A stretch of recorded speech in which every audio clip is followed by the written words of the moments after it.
من أنا من أنا من أنا لولاكم كيفما حبكم كيفما أهواكم من أنا من أنا من أنا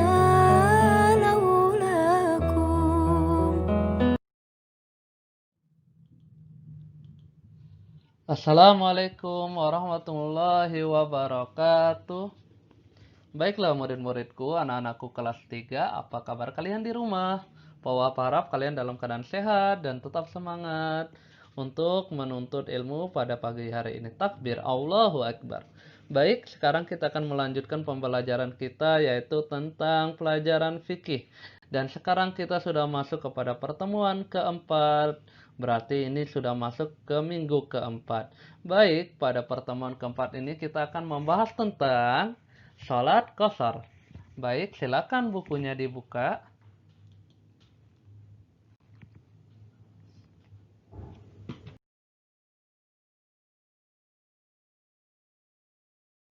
Baik, bab kedua yaitu tentang pelajaran kedua yaitu salat jamak dan salat qashar. Kemarin kita sudah membahas salat jamak, sekarang kita berpindah ke salat qashar. Silakan bukunya dibuka pada bagian salat qashar. Baik, nah di sini namanya apa ya? Ini siapa yang tahu robot ini namanya apa? Angkat tangan bagi yang tahu. Nah, ini namanya Bumblebee. Oke, kita masuk ke pengertian salat qashar. Apaan sih, Pak Wahab kok jadi jelasin robot ya? Kita fokus pengertian salat qashar. Secara bahasa, kata qashar berasal dari kata qasirah yang artinya meringkas atau memendekkan. Jadi kita udah bisa lihat ya, udah bisa paham berarti ini adalah salat yang diringkas atau dipendekkan. Apanya dipendekkan adalah rokaatnya.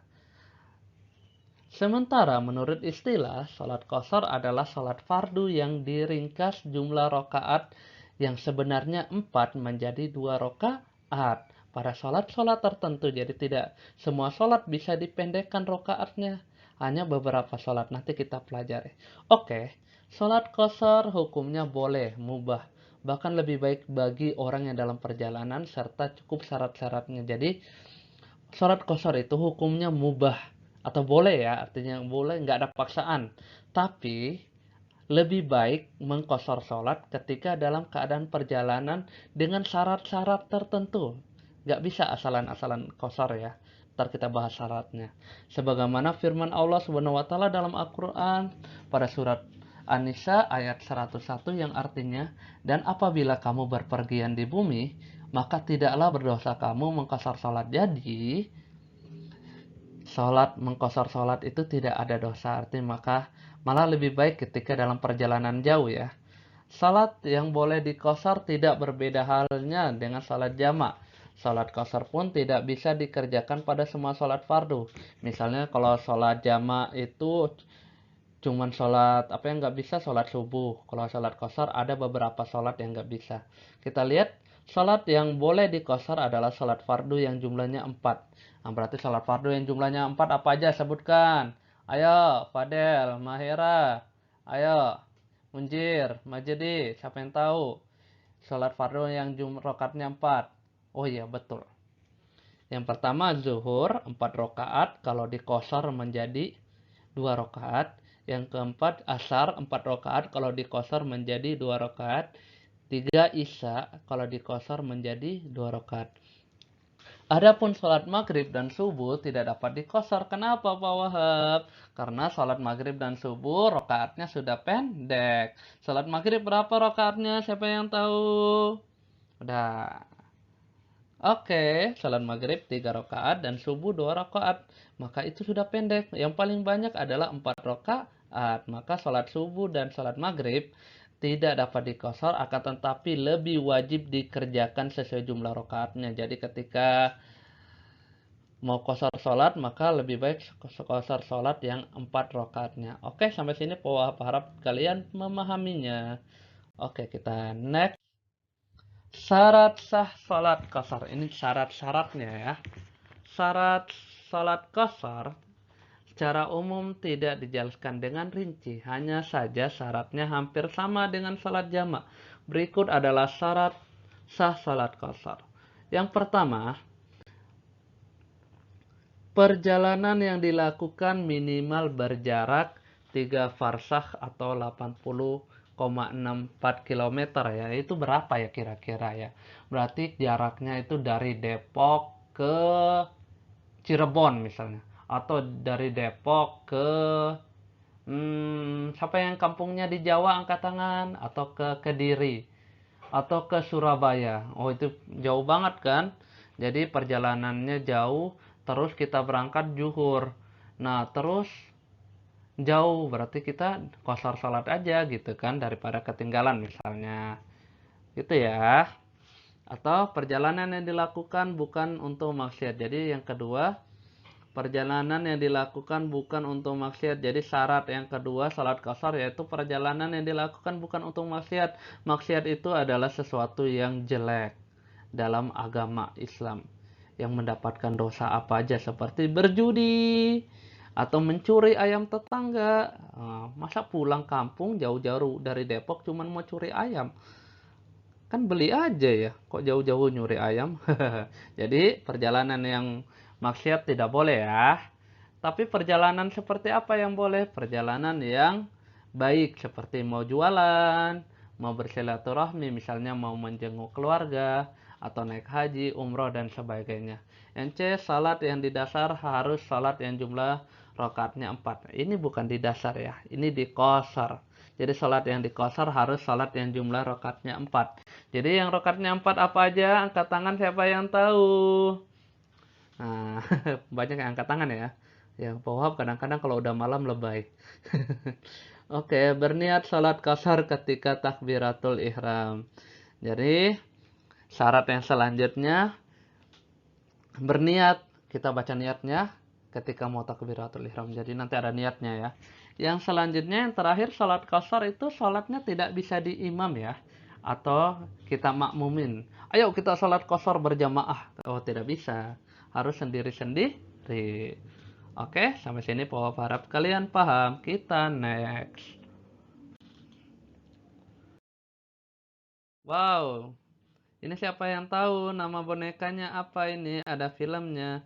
Ini namanya Little Pony.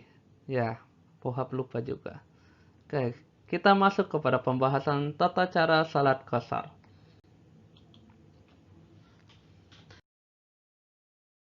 Tata cara salat qashar. Yang pertama, berniat mengqashar salat. Jadi bacaan niatnya adalah yang pertama, tata caranya pasti niat. Bismillahirrahmanirrahim. Usolli fardhu duhri raka'ataini qasran lillahi ta'ala, atau usolli fardhu ashri raka'ataini qasran lillahi ta'ala, atau usolli fardhu isya'i raka'ataini qasran lillahi ta'ala. Yang artinya saya niat salat fardu. Salat fardu apa? Zuhur 2 rakaat dikosor, arti dikosor diringkas atau dipendekkan rakaatnya menjadi 2 karena Allah Ta'ala. Selanjutnya setelah niat kita takbiratul ihram. Allahu Akbar.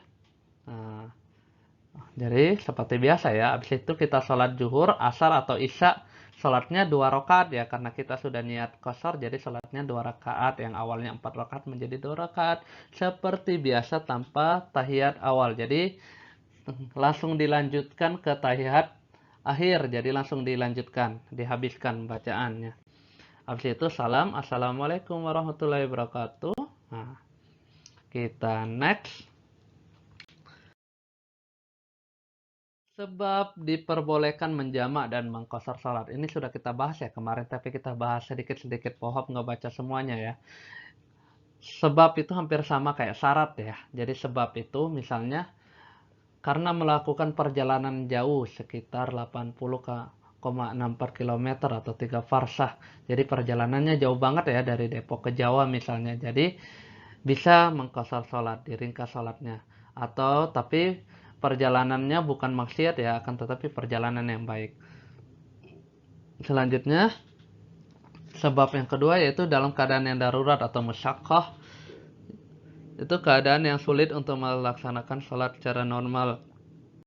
Contohnya, perjalanannya memang tidak jauh, tidak 3 farsa atau tidak 84 km, akan tetapi karena takut di jalan macet sehingga akan memakan waktu dan kita akan meninggalkan sholat asar, maka kita akan ketinggalan atau misalnya ada gangguan di jalan, maka kita bisa menjamak atau mengqashar sholat ya. Tapi ini lebih ke menjamak ya, karena di jalan takutnya macet, kita nggak sholat asar, maka kita bisa menjamak. Yang selanjutnya hujan lebat. Kalau hujan lebat pasti pahamlah. Hujan lebat jika jamaah berada di satu masjid atau musola, tiba-tiba turun hujan. Tik tik tik bunyi hujan di atas genteng. Nah, airnya lebat. Nah, jadi sehingga airnya lebat maka takut di kepulang bisa sakit.